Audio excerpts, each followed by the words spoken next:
with me are three powerful individuals. We have Professor Tomori, Dr. Roberts, and Dr. Dare, who's joining us from the UK. Dr. Dare, how does this new variant present itself? Is it any different from previous ones? What we're seeing in China at the moment is a seasonal epidemic. It's the flu season. It's when we expect this kind of respiratory viruses to expand and explode.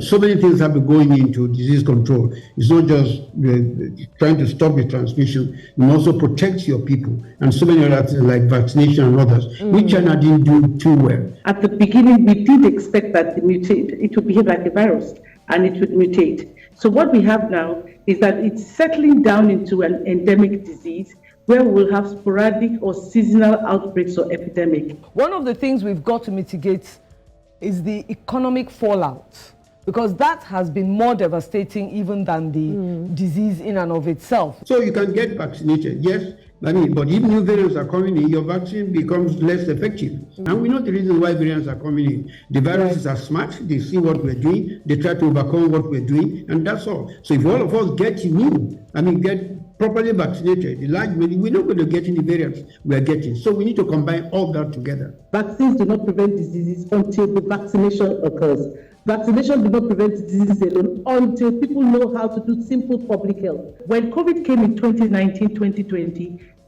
countries where there was a robust healthcare system, where citizens were engaged, were able to respond more nimbly and faster to what they did not know. That countries where the health systems were very weak and there was no surveillance at all. Surveillance can be a very boring, mind-numbing activity.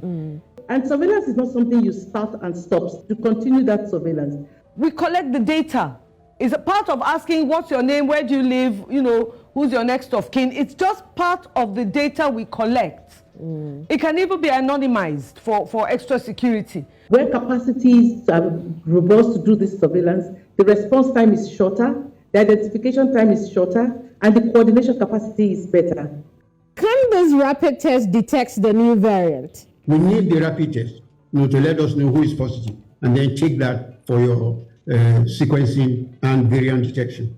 How can a place like Nigeria improve the spread of information? We need a very robust primary healthcare system, and we need to be able to maintain that for almost a decade. Primary healthcare is healthcare to the last mile, to the last village, and to the last person. The key part of citizens' engagement is information management. And so to increase the uptake of vaccination, we have to provide information respectfully. And so we're looking more towards prevention, we're looking more towards maintaining the high level of hand hygiene and infection prevention control strategies, and making sure everybody gets immunized. For you watching us, remember that protection and prevention starts with you.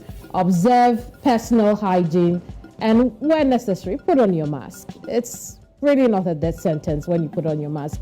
Catching COVID, on the other hand, could be. My name is Keminni Amanor.